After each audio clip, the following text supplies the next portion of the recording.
Hello everyone. So this is Abhinav Sadle और आज की क्लास बहुत ही स्पेशल है।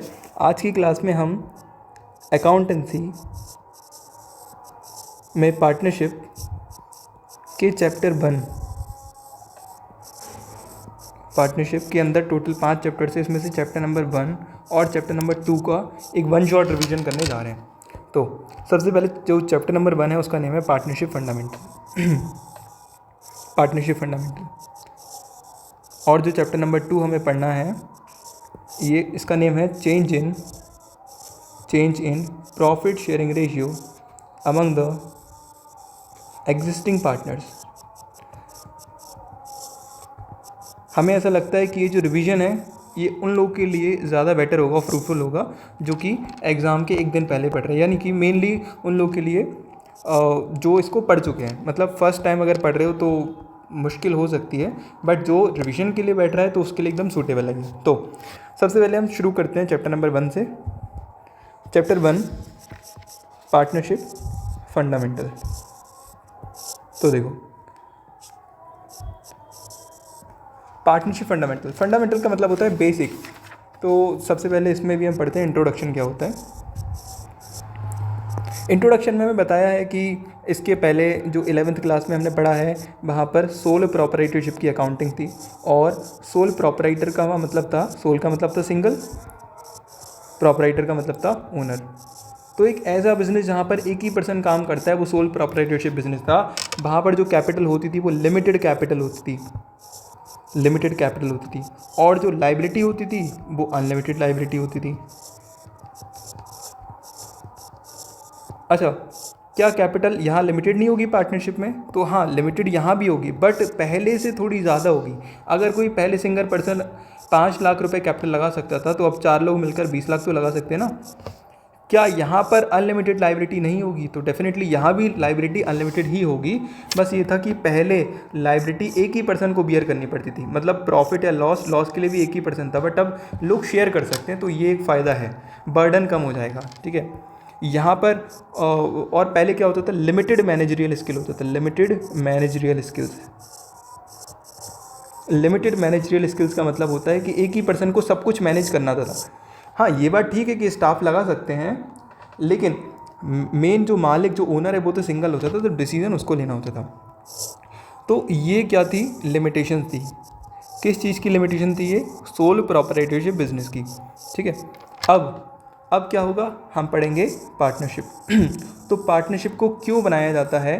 पार्टनरशिप एक अपग्रेड वर्जन है सोल प्रोपराइटर का। मतलब अगर आप अकेले बिजनेस नहीं कर पा रहे हो तो बेटर है कि आप अपग्रेड करो पार्टनरशिप में। इसमें क्या होगा, कितने लोग होंगे, मिनिमम कितने लोग होंगे, 2 पर्सन होंगे। मैक्सिमम कितने लोग होंगे, मैक्सिमम 50 पर्सन होंगे। और जब ये पार्टनरशिप में आ जाते हैं तो इनको बोलते हैं पार्टनर्स। तो मिनिमम कितने पार्टनर्स होंगे, 2, और मैक्सिमम कितने पार्टनर्स होंगे, 50। इनको पार्टनर्स बोलेंगे।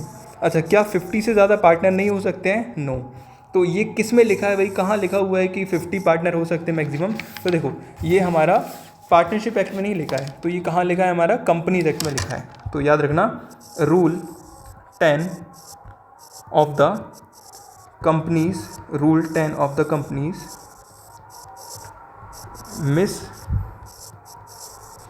मिसलेनियस 2014 में ये लिखा हुआ है कि मैक्सिमम पार्टनर किसी पार्टनरशिप में 50 ही हो सकते हैं, उसके ऊपर नहीं हो सकते हैं। चलो ठीक है, अब हम पढ़ते हैं कैरेक्टरिस्टिक्स क्या होते हैं पार्टनरशिप के।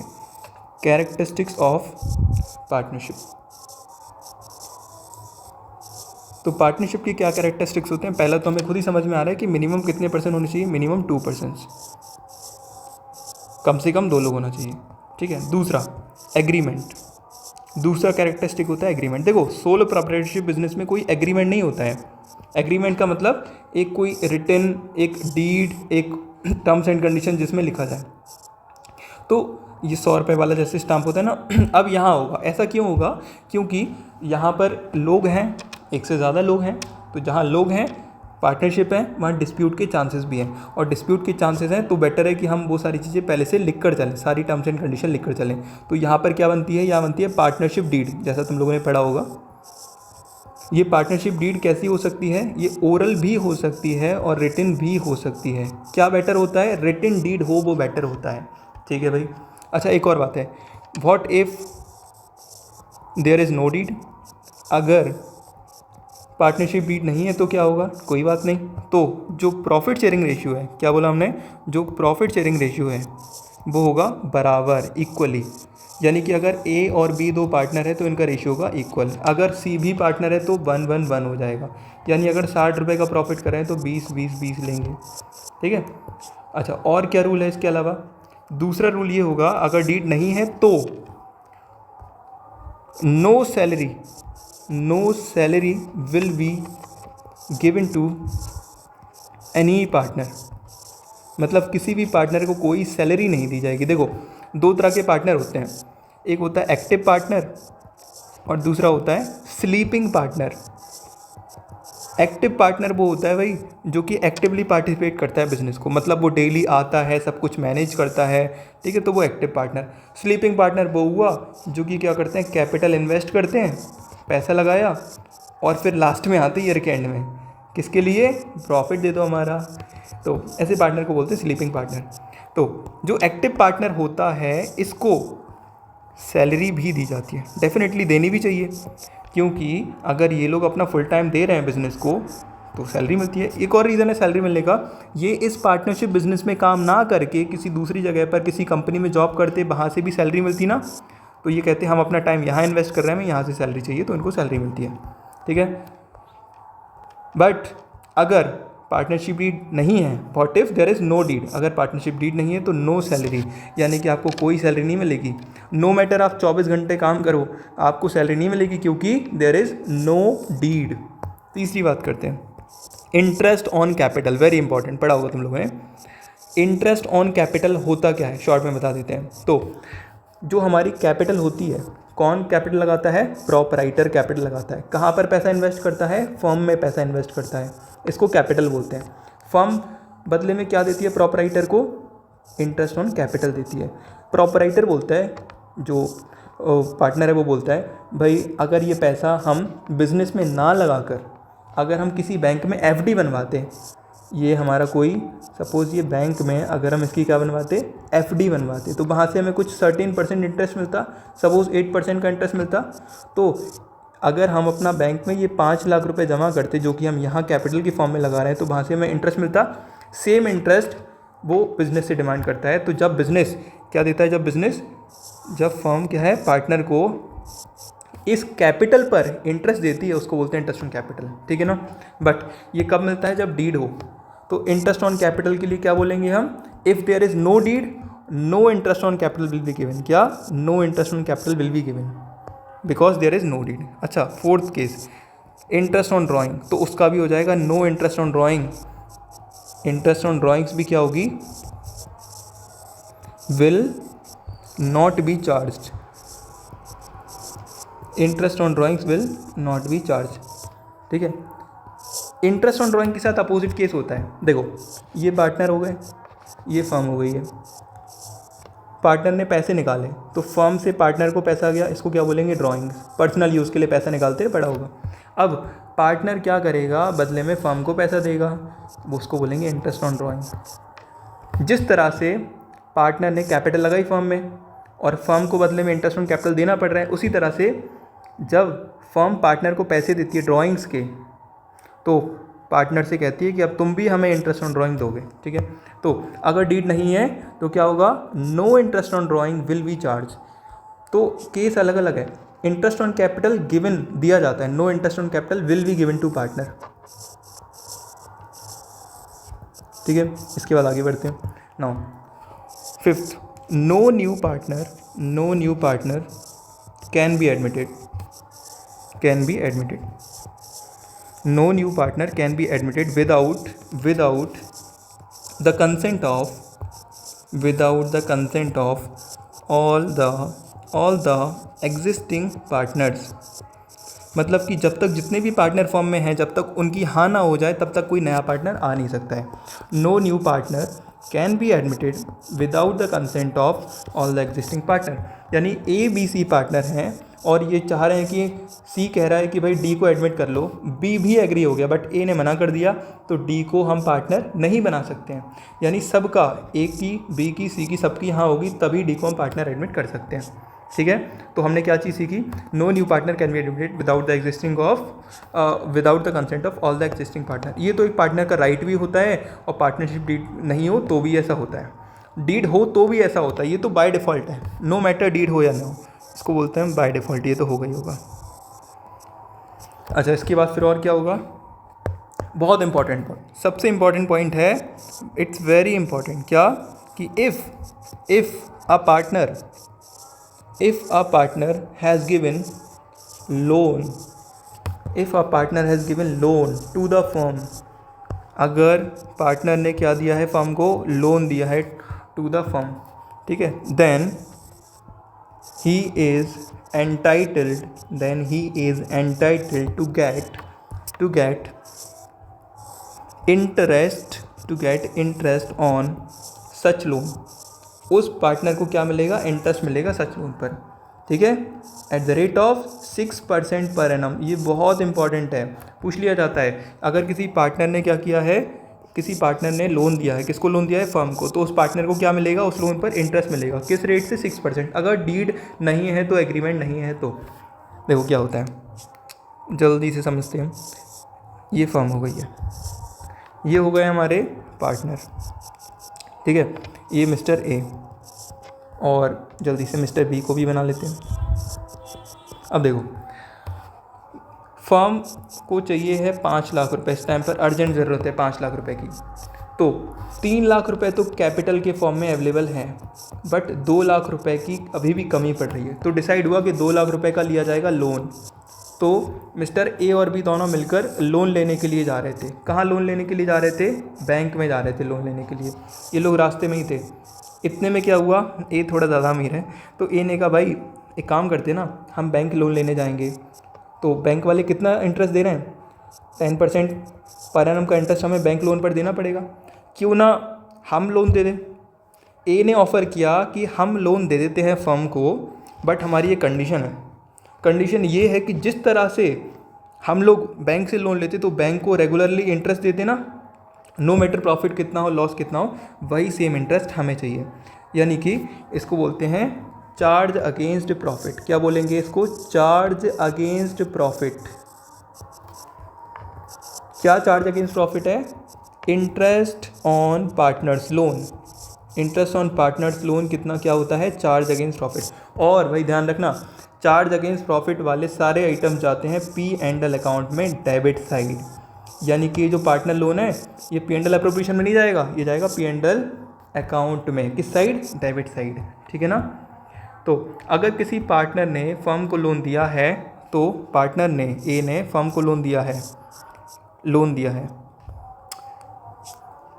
तो क्या होगा, फर्म बदले में पार्टनर को देगी, क्या देगी, इंटरेस्ट ऑन लोन। अच्छा ठीक है भाई, तो ये तो बाय डिफ़ॉल्ट है, मतलब कि अगर किसी पार्टनर ने फर्म को लोन दिया है तो उसको कितना इंटरेस्ट मिलेगा, कितना परसेंट, 6%।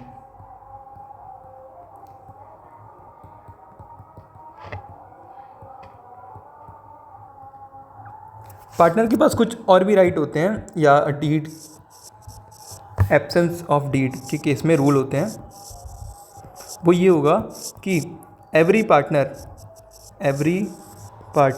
ये राइट भी हो गया, और डीड के केस में भी ऐसा होता है, डीड नहीं हो तो भी, मतलब every partner has the right to inspect books of accounts and have the copy of the same. मतलब हर पार्टनर के पास ये राइट है कि वो क्या कर सकता है, बुक्स ऑफ अकाउंट्स को चेक कर सकता है कि सही तरह से मेंटेन हो रहे हैं अकाउंट्स कि नहीं।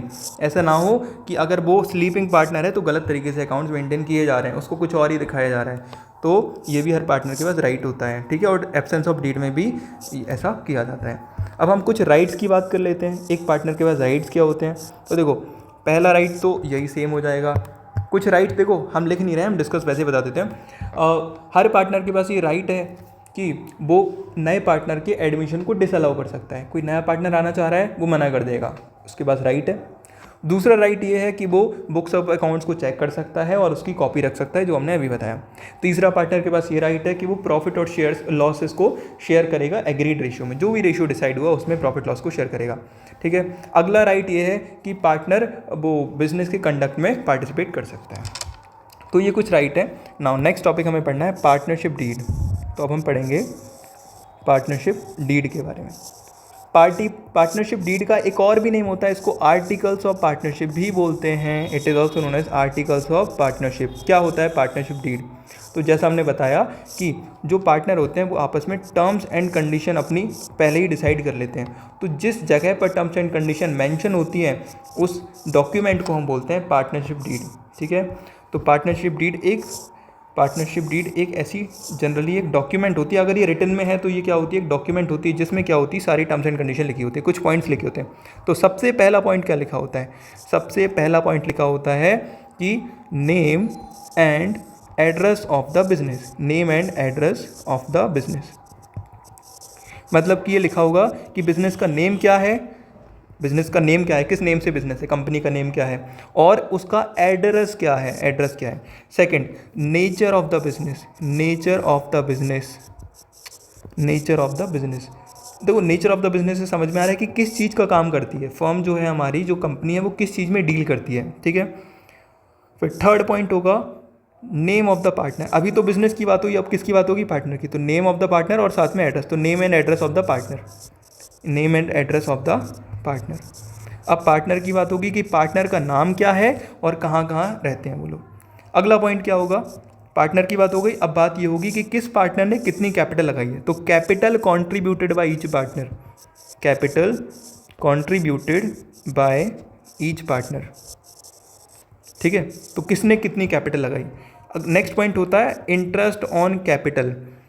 तो नेक्स्ट पॉइंट बहुत इंपॉर्टेंट होता है ये, इंटरेस्ट ऑन कैपिटल दिया जाएगा या नहीं दिया जाएगा, जो कैपिटल लगाई उस पर इंटरेस्ट दिया जाएगा या नहीं, और अगर दिया जाएगा इफ़ यस देन रेट क्या होगा, मतलब 10%, 12%, जो भी होगा, ठीक है।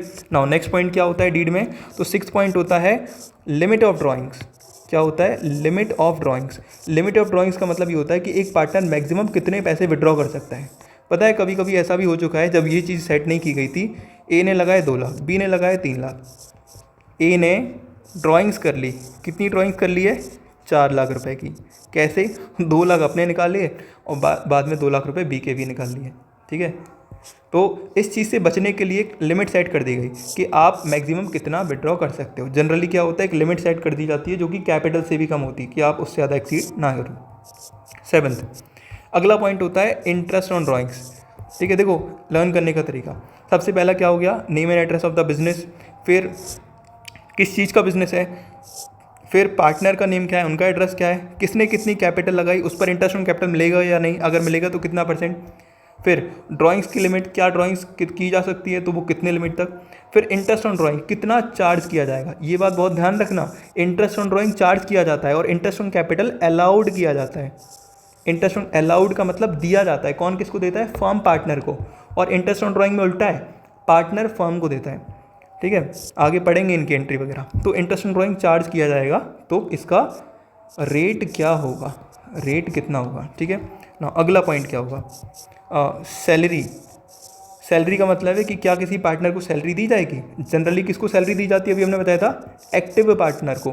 तो एक्टिव पार्टनर को सैलरी दी जाएगी, इफ़ यस तो कैसे दी जाएगी, मंथली या कैसी दी जाएगी, क्वार्टरली या कैसी दी जाएगी, एनुअली। जनरली यही होते हैं, मंथली, क्वार्टरली या एनुअली, ठीक है।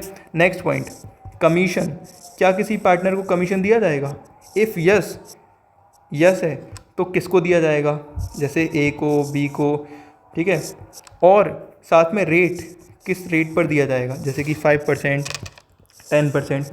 अगला पॉइंट ये कि ये कैलकुलेट किस पर किया जाएगा, जो रेट है वो किस पर, नेट प्रॉफिट पर निकालेंगे, ध्यान से सुनना, नेट प्रॉफिट पर निकालेंगे या फिर इसको हम सेल्स पर कैलकुलेट करेंगे। अब सपोज सेल्स पर कैलकुलेट करेंगे तो डायरेक्टली आ जाएगा सेल्स का जो भी होगा, बट नेट प्रॉफिट पर निकालेंगे तो ये भी नेट प्रॉफिट कौन से वाले से, डायरेक्टली नेट प्रॉफिट से निकालेंगे हम, या नेट प्रॉफिट में से हमें कुछ माइनस करना है, जैसे after charging salary, after charging interest on capital and adding interest on drawing, जैसा भी हमें क्वेश्चन में लिखा हो, ये सब हम पढ़ेंगे, इस तरह के क्वेश्चन भी करेंगे। तो तो ये सारी चीज़ें हमें लिखी होती हैं। अच्छा, फिर नेक्स्ट पॉइंट होता है हमारा मेथड्स ऑफ, क्या होगा, method of valuation of goodwill. Method of valuation of goodwill, firm की गुडविल कैसी निकाली जाएगी। इसके लिए हम चैप्टर नंबर 2 पढ़ने वाले हैं अभी अच्छे से, तो उसमें हम सीखेंगे तो कैसे कैसे गुडविल वैल्यूएशन कर सकते हैं। इसके लिए हमारे पास बहुत सारी मेथड होती है, average profit method, weighted average profit method, super profit method, capitalization method. तो वो कौन सी मेथड यूज़ करेंगे हम अपनी गुडविल निकालने के लिए। अच्छा, फर्म का अकाउंट कौन मेंटेन करेगा, किसके नेम पर मेंटेन होगा, ये सारी चीज़ें किस में लिखी होती है, पार्टनरशिप डीड में। क्या पार्टनरशिप डीड कंपलसरी है, क्या ये कंपलसरी है कि पार्टनरशिप डीड बनाना, तो इसका आंसर है नो, कंपलसरी नहीं है। तो कैसी हो सकती है डीड, तो डीड कैसी हो सकती है, कैन बी ओरल हो सकती है या रिटन हो सकती है, बट ये प्रेफर किया जाता है कि रिटन डीड हो। अच्छा, एक बार डीड पूरी लिख ली गई सारी टर्म्स एंड कंडीशन, फिर पार्टनर ए अपने साइन करेंगे, पार्टनर बी अपने साइन करेंगे, सी होगा वो अपने साइन करेगा, और ये क्या बन गई, डीड बन गई। साइन करने के पहले डीड को बोलते हैं ड्राफ्ट, क्या बोलते हैं, ड्राफ्ट, और साइन हो गया उसके बाद क्या बन जाती है, वो पार्टनरशिप डीड। और हमने ये तो बता ही दिया है कि अगर ये डीड नहीं हो तो कौन से रूल एप्लीकेबल होते हैं, profit sharing ratio equal, no salary will be given to any partner, no interest on capital will be given to any partner, no interest on drawing will be charge from any partner, no commission will be given to any partner, interest on loan will be charge at the rate of 6% per annum, 6% का interest दिया जाएगा। Question ये आता है क्या ज़रूरी है कि हम पार्टनरशिप डीड बनाएं, तो बहुत इंपॉर्टेंट है कि हम डीड बनाएं। अगर हम डीड बनाते हैं तो सारे डिस्प्यूट से हम बच जाते हैं। देखो भाई, ओरल तो कोई कुछ भी बात कर ले कि हम इतनी सैलरी देंगे, हम इतना कमीशन देंगे, ये पीएसआर होगा। अरे पीएसआर से ज़्यादा हमने पीएसआर ही नहीं लिखा है डीड में। सबसे important point profit sharing ratio ही नहीं लिखा है हमने। एक और चीज़ आ जाएगी हमारी जो डीड में, वो आएगी प्रॉफिट शेयरिंग रेशियो क्या होगा, पार्टनर किस रेशियो में प्रॉफिट बांटेंगे। और अगर डिसाइड नहीं है, मान लो पीएसआर की कोई पॉइंट जैसे हम भूल गए, लिखना भूल गए, तो क्या माना जाएगा बाय डिफ़ॉल्ट इक्वल। सपोज हम इंटरेस्ट ऑन कैपिटल लिखना भूल जाते तो क्या होता, नहीं दिया जाएगा। जो भी लिखना भूल गए, दो केस होते हैं। अब हो सकता है कभी हमारे पास डीड हो बट वो पॉइंट मिस हो, तो भी माना जाएगा कि डीड हमारी एब्सेंट है, इस पॉइंट के लिए डीड नहीं है, तो उस पर वही रूल एप्लीकेबल होंगे जो कि एब्सेंस ऑफ पार्टनरशिप डीड पर होते हैं। तो ये जो हमारा पॉइंट था ना कि कैरेक्टरिस्टिक, तो उसमें थोड़ा हम ज़्यादा अंदर चले गए थे एग्रीमेंट के अंदर। हमारा थर्ड पॉइंट होगा, बट अच्छी बात हमने सब कुछ पहले ही पढ़ लिया। वो है existence of business and profit motive. Existence of business and profit motive, इसका मतलब सीधा सीधा ये है, प्रॉफिट मोटिव, इसका मतलब ये है कि भाई बिजनेस होना चाहिए और प्रॉफिट होना चाहिए। देखो बिजनेस के लिए तुम लोग 11th क्लास में ही पढ़े होगे, बिजनेस का मतलब होता है रेगुलर बेसिस, क्या होना चाहिए, रेगुलर ट्रांजैक्शन का होना ज़रूरी है। तुमने क्या किया, तुमने अपना पुराना फ़ोन 10,000 रुपये का 12,000 रुपये में बेच दिया। तुमने कहा अरे भाई प्रॉफिट तो हो गया हमें 2,000 का, हम तो बिज़नेस कर रहे हैं पुराने फ़ोन का। नहीं कर रहे हो, it must be done on a regular basis, रोज़ कर रहे हो। अब एक सिंगल ट्रांजैक्शन को बिजनेस नहीं बोलते हैं, जो उसमें डील करता है उसको बोलते हैं। तो बिजनेस होना जरूरी है, और किस उद्देश्य से कर रहे हो, प्रॉफिट से। अब तुम क्या कर रहे हो, तुम जगह जगह पर फ्री में चैरिटी कर रहे हो, डोनेशन कर रहे हो, और तुम कह रहे हो हमारी तो पार्टनरशिप है, हम लोग मिलकर काम करते हैं। नहीं है, क्योंकि उसको बिजनेस नहीं बोलेंगे, बिजनेस के लिए प्रॉफिट मोटिव होना ज़रूरी है। नाउ नेक्स्ट पॉइंट है शेयरिंग ऑफ प्रॉफिट्स। बिजनेस होगा तो शेयरिंग ऑफ प्रॉफिट ज़रूर होगा, यानी कि ये कभी पॉसिबल नहीं, अगर कोई पार्टनर है तो उसको प्रॉफिट ज़रूर मिलेगा। कोई भी पार्टनर 0 पीएसआर नहीं होगा उसका, जैसे कि ABC हम कहें ना 2:1:0, नहीं, ऐसा कभी नहीं होगा। क्यों, क्योंकि सी को तो प्रॉफिट ही नहीं मिल रहा है, तो पार्टनरशिप डीड ही नहीं हुई ना। पार्टनर का एक और कंडीशन है कि उसको प्रॉफिट ज़रूर मिलेगा, भले बराबर मिले या जो भी कम मिले, बट मिलेगा ज़रूर। तो शेयरिंग ऑफ प्रॉफिट भी होता है। नेक्स्ट कैरेक्टरिस्टिक होता है हमारा रिलेशनशिप ऑफ वेरी इंपॉर्टेंट है ये, relationship of principal and agent. थोड़ी राइटिंग गंदी आ रही, जल्दी जल्दी लिख रहे हैं, समझ लेना, मैराथन क्लास चल रही है ना। देखो प्रिंसिपल और एजेंट का रिलेशन का मतलब ये हुआ कि जब कोई एक पार्टनर है तो वो प्रिंसिपल भी है, और वो साथ में यही पार्टनर क्या है, एजेंट है। वो डिपेंड करता है वो क्या कर रहा है। अब अगर वो क्या कर रहा है, जब वो एक्ट कर रहा है दूसरों के लिए, तो उस टाइम पर वो एजेंट है, और बाकी सब क्या हो गए, प्रिंसिपल। और जब दूसरे पार्टनर एक्ट कर रहे हैं उसके लिए, तो रिवर्स हो जाएगा रिलेशन। यानी कि अगर दूसरे पार्टनर कुछ अच्छा करते हैं तो उसका फ़ायदा सबको मिलेगा, ठीक है, उसको भी, और दूसरे पार्टनर कुछ बुरा करते तो उसका नुकसान सबको मिलेगा, उसको भी। इसी तरह से वो कुछ अच्छा करता है उसका फ़ायदा सबको मिलेगा, वो कुछ बुरा करता है उसका नुकसान सबको होगा। इसीलिए बोलते हैं principal and agent relation. Next 6 point है हमारा business carried by all or any of them acting for all.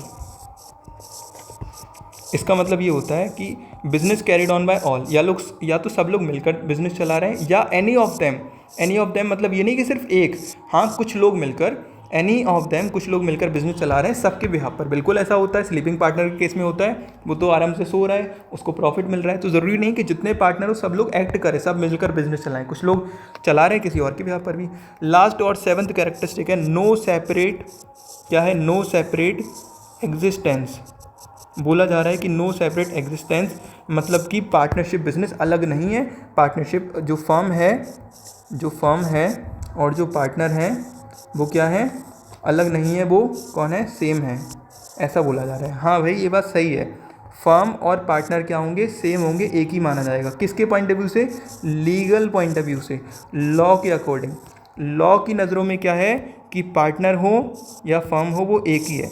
मतलब पार्टनर कुछ अच्छा करते हैं या बुरा करते हैं तो फर्म के लिए, ठीक है, तो फर्म को इंडिपेंडेंट नहीं माना जाएगा। मतलब अगर फर्म से कोई कंप्लेन आ रही है तो पार्टनरों पर केस किया जाएगा, ठीक है। अगर मान लो कि फर्म के नाम पर तुमने लोन लिया पार्टनरों ने, और पार्टनरों का इरादा है कि इस लोन को लेकर हम भाग जाएंगे, हमने तो फर्म के नाम पर लिया, तो ऐसा नहीं है। अगर फर्म के नाम पर लोन लेते हो तो केस किस पर किया जाएगा, पार्टनर पर। ये किसके according, law, legal point of view से। एक और पॉइंट ऑफ व्यू होता है हमारा accounting point of view. Accounting point of view, और अकाउंटिंग पॉइंट ऑफ व्यू ये कहता है कि हमेशा ये दोनों सेपरेट होंगे। कौन सेपरेट होंगे, फर्म अलग होगी और पार्टनर्स अलग होंगे। ये हमने पढ़ा भी तो है ना 11th क्लास में, बिजनेस एंटिटी कॉन्सेप्ट में, कि फर्म और पार्टनर क्या होंगे, सेपरेट होंगे, अलग अलग होंगे। हम किसके पॉइंट ऑफ व्यू से ट्रांजैक्शंस को रिकॉर्ड करते हैं, फर्म के पॉइंट ऑफ व्यू से, ना कि पार्टनर के पॉइंट ऑफ व्यू से। तो अकाउंटिंग पॉइंट ऑफ व्यू में तो हमेशा सेपरेट होते हैं, चाहे वो सोल प्रोपराइटर हो, पार्टनरशिप बिजनेस हो या कंपनी, बट लॉ के अकॉर्डिंग अलग नहीं होते हैं। अच्छा, एक ज़रूर एक लायबिलिटी और पार्टनर होती है, वो तुम लोग को बता देते हैं कि भाई अगर तुम क्या कर रहे हो, कॉम्पिटिटर वाले बिजनेस में पार्टिसिपेट कर रहे हो, मतलब कोई कॉम्पिटिटर बिजनेस है, तुम उसमें पार्टिसिपेट कर रहे हो और वहाँ से कुछ प्रॉफिट कमा रहे हो, दो जगह पार्टनर हो, तो ऐसे केस में तुमने वहाँ से जो भी प्रॉफिट कमाया वो तुम्हें यहाँ पे करना पड़ेगा। ये लायबिलिटी होती है पार्टनर की। अच्छा, साथ में एक और पॉइंट कि अगर कोई पार्टनर है, अब सपोज़ वो रास्ते में जा रहे हैं, उसको कोई क्रेडिटर मिल गया फर्म का, मतलब उसको फर्म को पैसे देना था उस पर्सन को, तो उस पार्टनर ने उस टाइम पर अपने तरफ से पैसा दे दिया उस क्रेडिटर को, ठीक है। तो उस पार्टनर के पास ये अधिकार है कि वो फर्म से उसको कंपनसेट किया जाएगा, मतलब फर्म से वो पैसा ले सकता है जो उसने क्रेडिटर को पे किया। ये ना सेक्शन 1 अपना थ्योरी वाला ही हो गया, तो हम थोड़ा और थ्योरी ऐड कर देते हैं इसमें। हम पढ़ेंगे P&L अकाउंट क्या होता है, P&L एप्रोप्रिएशन अकाउंट क्या होता है, और इन दोनों में डिफरेंस क्या होता है। तो देखो P&L अकाउंट जो होता है इसमें आइटम्स आते हैं कौन से, चार्ज अगेंस्ट प्रॉफिट आइटम्स आते हैं, चार्ज अगेंस्ट प्रॉफिट आइटम। और P&L एप्रोप्रिएशन में कौन से आते हैं, appropriation out of profit item आते हैं, appropriation out of profit item. अच्छा, कब प्रिपेयर किया जाता है, तो आफ्टर ट्रेडिंग। P&L अकाउंट कब बनाते हैं, आफ्टर ट्रेडिंग अकाउंट। और P&L एप्रोप्रिएशन अकाउंट कब बनाते हैं, आफ्टर P&L अकाउंट। कब बनाते हैं, आफ्टर P&L अकाउंट। किससे स्टार्ट होता है, ठीक है, स्टार्ट्स विथ, किससे स्टार्ट होता है ये, तो हमारा ऑफ कोर्स जो P&L अकाउंट है ये शुरू होता है विथ GP, ग्रॉस प्रॉफिट से।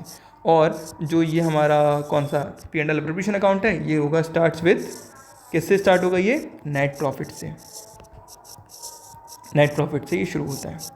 अच्छा, ये कब हाँ, इसमें नो नीड ऑफ डीड, जो डीड की कोई ज़रूरत नहीं होती है P&L अकाउंट बनाते time, but deed is needed. जो पार्टनरशिप P&L एप्रोप्रिएशन अकाउंट बनाते हैं ना, उस टाइम पर हम किसके अकॉर्डिंग बनाते हैं उसको, पार्टनरशिप डीड के अकॉर्डिंग तो डीड चाहिए पड़ती है, ठीक है। ये बेसिक हमारे डिफरेंस हो गए। अब हम बात करते हैं क्या, चार्ज अगेंस्ट प्रॉफिट और appropriation out of profit items की। तो देखो ध्यान से सुनना, charge against profit items, charge against profit items होते हैं कंपलसरी। ये कैसे होते हैं, कंपलसरी होते हैं, मतलब they need to be paid, ठीक है, इररिस्पेक्टिव।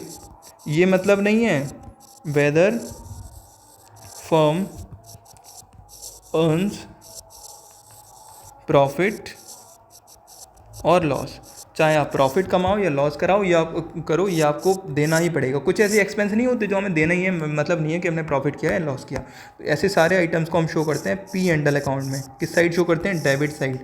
तो ये सारे आइटम्स को पी एंड एल अकाउंट में डेबिट साइड रिकॉर्ड करते हैं। हमें 3 स्पेशल आइटम्स पढ़ना है, जैसे 3 स्पेशल आइटम हमें पढ़ना है, जैसे कि उसमें पहला हो जाएगा मैनेजर कमीशन, मैनेजर्स कमीशन। तो जो मैनेजर कमीशन है ना, ये 3 कौन से आइटम बता रहे हैं हम? Charge against profit item, charge against profit items में बता रहे हैं। पहला कौन सा हो जाएगा हमारा? Manager commission. दूसरा, मैनेजर कमीशन के बाद दूसरा हो जाएगा हमारा interest on partners loan. Interest on partners loan भी हमारा चार्ज अगेंस्ट प्रॉफिट आइटम है। और रेंट पेएबल टू पार्टनर, ये भी हमारा क्या है? चार्ज अगेंस्ट प्रॉफिट आइटम है। ये तीनों चार्ज अगेंस्ट प्रॉफिट। देखो इनका जल्दी से सेंस समझो, चार्ज अगेंस्ट प्रॉफिट क्यों है। वैसे तो पार्टनर को कुछ भी देते हैं वो एप्रोप्रिएशन आउट ऑफ प्रॉफिट ही होता है, चाहे वो सैलरी देंगे, कमीशन देंगे, इंटरेस्ट ऑन कैपिटल देंगे। ऐसा इसलिए होता है क्योंकि वो सैलरी मतलब प्रॉफिट होगा तो ये सारी चीज़ें दी जाएंगी, ऐसा एग्रीमेंट होता है। अगर प्रॉफिट नहीं होगा तो नहीं दिया जाएगा। बट पार्टनर ऐसा कहता है कुछ ऐसी चीज़ें होती है जो पार्टनर को देनी ही देनी पड़ती है, चाहे प्रॉफिट हो या लॉस हो। जैसे कि इंटरेस्ट ऑन पार्टनर्स लोन। अगर पार्टनर ने लोन दिया तो उसने एक कंडीशन ऐसी रख दी ना, उसने ये प्रॉमिस करवा लिया कि जिस तरह से तुम हमसे लोन नहीं लेते, बैंक से लोन लेते, तो वहाँ तुम्हें इंटरेस्ट पे करना ही करना पड़ता, चाहे प्रॉफिट और लॉस, तुम उन्हें थोड़ी बोलोगे। इसी तरह से हमें भी इंटरेस्ट चाहिए। दूसरी बात, rent payable to partner. Partner ने ये कहा कि भाई हमारी प्रॉपर्टी है, ग्राउंड फ्लोर पर तुम बिज़नेस कर लो, ऊपर हम लोग रहते हैं। अब अगर अपना बिजनेस सेटअप नहीं होता तो किसी और को रेंट पर देते, तो वो हमें रेंट देता ना, उसको थोड़ी मतलब होता कि प्रॉफिट नहीं हुआ तो वो रेंट नहीं देगा। तो इसीलिए क्या है, रेंट भी क्या है? चार्ज अगेंस्ट प्रॉफिट आइटम होगा। और अगर हम यहाँ बिजनेस ना कर रहे होते, किसी और की प्रॉपर्टी पर हम रेंट लेते, तो वहाँ में रेंट पे करना पड़ता। इसीलिए इनको क्या मान लिया जाता है? Charge against profit. और इसीलिए इनको कहाँ रिकॉर्ड किया जाता है? पी एंड एल अकाउंट में। किस साइड रिकॉर्ड किया जाता है? Debit side. ये बातें बहुत ध्यान रखना। इसके अलावा मैनेजर कमीशन, ये तो पार्टनर से रिलेटेड आइटम है ही नहीं। ये आइटम किससे रिलेटेड हो गया? मैनेजर से रिलेटेड। तो ऑफकोर्स ये तो पी एंड एल अकाउंट में ही जाएगा। और किस साइड जाएगा? ये भी डेबिट साइड जाएगा। अच्छा, हमने इतना सब कुछ बता दिया। एक इम्पॉर्टेंट चीज़ अभी तुम लोगों ने नहीं बताई, वो ये कि जो हमारी पार्टनरशिप है ना, तो पार्टनरशिप होती है तो वहाँ लड़ाई के चांसेस बहुत होते हैं, डिस्प्यूट के चांसेस। तो जहाँ भी डिस्प्यूट के चांसेस होते हैं वहाँ एक्ट चलता है। तो यहाँ एक हमारा एक्ट है जिसको नेम देते हैं द इंडियन, याद रखना name, the Indian partnership act 1932। The Indian partnership act 1932। कब आया था ये? 1932। तो ये इम्प्लीमेंट किया जाता है। क्या ऐसा कोई एक्ट सोल प्रोप्राइटरशिप में भी था? तो इसका आंसर है नो, ऐसा कोई एक्ट नहीं था। भाई क्यों नहीं था? क्योंकि वह सिंगल पर्सन, वो कैसे लड़ लेगा खुद से ना। इसके बाद एक और फॉर्म ऑफ बिजनेस होता है हमारा कंपनी। तो क्या कंपनी में भी कोई एक्ट चलता है? तो इसका आंसर है यस। कौन सा एक्ट चलता है? द इंडियन कंपनीज एक्ट 2013, 2013 का उसका भी एक्ट चलता है, हमें वो भी पढ़ना है, ठीक है। लेकिन ऐसा सोल प्रोप्राइटरशिप में कोई एक्ट नहीं था।